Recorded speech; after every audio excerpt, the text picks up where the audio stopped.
Hej og velkommen til denne Power BI-opdatering. Der er kommet en masse nye funktionaliteter i Power BI siden sidst, og jeg har taget lidt med, som I skal kigge nærmere på. Vi skal blandt andet dykke ned i den nye slicer, der er kommet, hvor du har mulighed for at tilpasse den efter dine behov. Du kan lave den om til nogle forskellige knapper, frem for bare at have et scrollvindue, og det gør simpelthen bare, at du kan lave den lidt mere lækker at kigge på. Derudover er der kommet noget, der hedder referenceetiketter. Det er noget, du har på dine kortvisualiseringer, hvor du har mulighed for at lave noget storytelling og give noget mere indsigt i hver eneste element, du har med din kort på din rapport. Det synes jeg virker super interessant og glæder mig til at vise jer. Derudover så har vi også lidt med omkring noget SharePoint og OneDrive integration, som vi skal kigge nærmere på. Lad os hoppe ned i demoen og komme i gang med det samme. Som et led i den her nye udvikling af sliceren, så har Microsoft nu lanceret en ny slicer, hvor du ved hjælp af knapper kan slice dit data. Hvis vi lige starter med at kigge lidt på den eksisterende, så har vi jo de her muligheder for at sætte det op. Vi har vores drop-down menu, så har vi den her vertikal liste, hvor du kan vælge noget, og så har vi selvfølgelig også tile-versionen. Tile-versionen minder en lille smule om den nye, og så alligevel ikke helt. Hvis vi prøver at lave en ny en herop, så finder jeg den herop, og tilføjer den til mit canvas. Det vi så gør, det er at sige, at vi går ind og vælger en sælger i tilfældet her. Og så kan vi se med det samme, at der er lidt ligheder med det her, og det er altså fordi, at det nye ser ud som knapper. Der er en masse fede funktioner herinde. Blandt andet så kan du gå ind og definere, at det skal vælges felt herinde. Ved hjælp af den her, der hedder Force Selection, så kan du ikke vælge noget fra. Hvis du slår den fra, så har du også mulighed for at lave en Select All, og så videre. I forhold til layoutet, så har du mulighed for at styre, hvor mange kolonner du vil have, og hvor mange rækker du vil have. Hvis jeg simpelthen siger, at jeg vil egentlig gerne have 5 kolonner, og så kun 2 rækker, så tilpasser den sig faktisk efter det, hvilket er super smart. I tilfælde af, at der er flere rækker, så er der mulighed for enten at lave en scrollbar her, som vi kender det eksempelvis heroverfra. Derudover så er der mulighed for at ændre det til sådan nogle her, hvor det bliver sådan nogle knapper her, man skal klikke på. Der er også rig mulighed for at customisere den. Du kan blandt andet putte et billede på.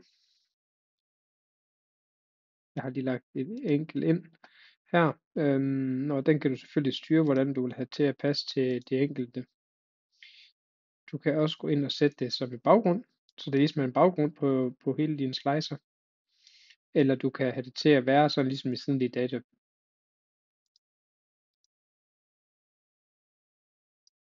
Sådan her. Jeg har så bare det samme billede inde, men du kunne selvfølgelig eksempelvis have et billede af hver af dine sælgere herinde, som du havde tilknyttet til dit data.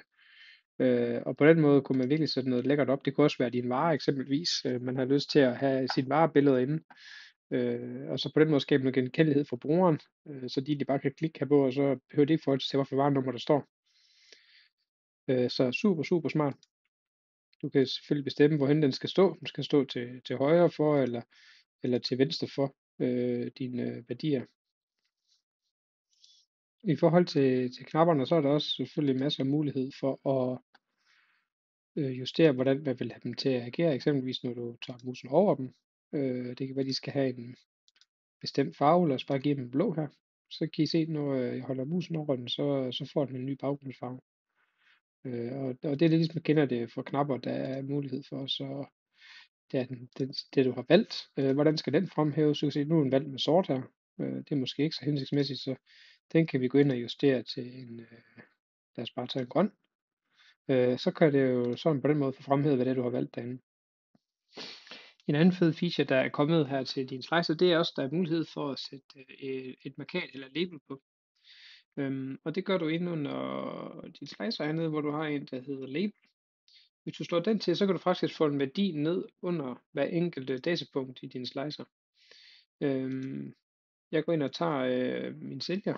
Nu har vi sælgernavn derinde, så kunne det være lidt sjovt at se sælgerinitialer. Så der har jeg bare lavet en dagsberegning, der returnerer den enkelte sælgers initialer. Så I kan se, når jeg har smidt den på her, så står der faktisk hernede deres sælgerkode her. Så det er egentlig også meget smart. Det kunne også være, at du har lyst til at vise den enkelte sælgers omsætning eller antal salg eller sådan ting. Det kan du faktisk også smide ned herinde. Så I kan se lige nu hernede under Annette er så 66, fordi hun har haft 66 salg. Så igen en fed mulighed for lige at vise et eller andet, der gør, at man får lyst til måske at sige, at få brugerne til at klikke på den her, for at se, hvad det er, der gør, at Linda hun kom til 251 og så videre. Som et led i udrulningen af de her kort, som vi kender, så har Microsoft lavet en opdateret version, hvor der simpelthen kommer en masse ekstra muligheder, der gør, at man kan virkelig lave nogle custom cards, der lige præcis opfylder det enkelte rapporteringsbehov. Sådan som vi har i dag, så har vi jo de her enkelte kort her, hvor du er nødt til at have et kort, eller et nøgletal per kort. Det tager selvfølgelig for det første noget plads at sætte op, men for det andet så tager det selvfølgelig også noget performance, hvis nu du havde rigtig mange kort, der skulle ligge og load hver eneste gang. Så den nye funktion er egentlig blandt andet, at du har mulighed for at tilføje flere nøgletal til det samme. Så vi prøver lige at tilføje med vores omsætning. Så kan vi tilføje dækningsbidrag. Og til sidst en dækningsgrad også. Så den er med til de 3, vi har heroppe. Og som I kan se, så er det hele samlet i en nu, frem for at skal have 3.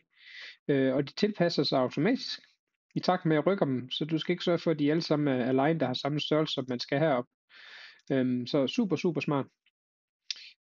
Foruden fleksibilitet med, at det tilpasser sig, så har du også mulighed for at vende det rundt. Så det står på det andet led eksempelvis. Det kan du gøre hernede. Og sætte det vertikalt. Således der. Så der er også mulighed for at lave det til et grid. På den her, hvor du kan gå ind og sige, jamen, hvor mange rækker vil du gerne have, og hvor mange kolonner vil du gerne have. Og som I kan se, så tilpasser den det faktisk automatisk og forbereder, at vi skulle have en fjerde værdi her. Vi kunne lige prøve at tage noget antal salt med ind. Sådan der. Super smart. Og igen, tilpasser sig hele tiden i takt med, at du eventuelt tilføjer eller fjerner nogle nøgletal. Derudover så er der kommet noget super interessant, der hedder referencemarkader, reference labels, hvor du under hver nøgletal faktisk kan tilføje yderligere information. Så lad os sige til vores salg-omsætning, der vil vi gerne have en label under den. Og det kunne eksempelvis være omsætningen sidste år. Således, den kom der, og så som I kan se, så kom der sådan en skillelinje her, hvor du har et felt, der har fået noget farve under hver eneste beregning nu. Og det kan du selvfølgelig styre afhængig af, hvordan man har lyst til, at det skal se ud. Det ligger hernede under baggrunden, og det skal du selvfølgelig gøre for dem alle sammen. Således, så kan man ændre den til grøn, hvis man har lyst til det, og gøre det lidt mere transparent. Der er rig mulighed for at tilføje forskellige. Nu har jeg for eksempel taget sidste års beregning for omsætning her, men jeg kunne jo tage en helt tredje beregning og smide under min dækningsbidrag. Eller jeg kunne faktisk tilføje endnu en værdi, fordi der er rig mulighed for at tilføje forskellige ting. Det kunne være, at man havde noget budget. Man har lyst til at smide nedenunder. Og igen har du også mulighed for at lave noget formatering på det. Du kunne sætte et indeks ind efter, eller sætte noget farve på, hvis nu du er under eller over budget som eksempel. I forbindelse med integration til SharePoint har Microsoft gjort det super nemt nu at arbejde sammen på tværs af dine Power BI desktop-filer. Sådan som det er nu, der kan du faktisk gå ind og gemme dine filer og vælge OneDrive.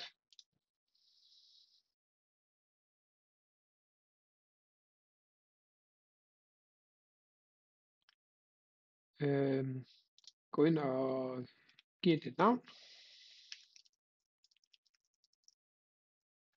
Og trykke gem.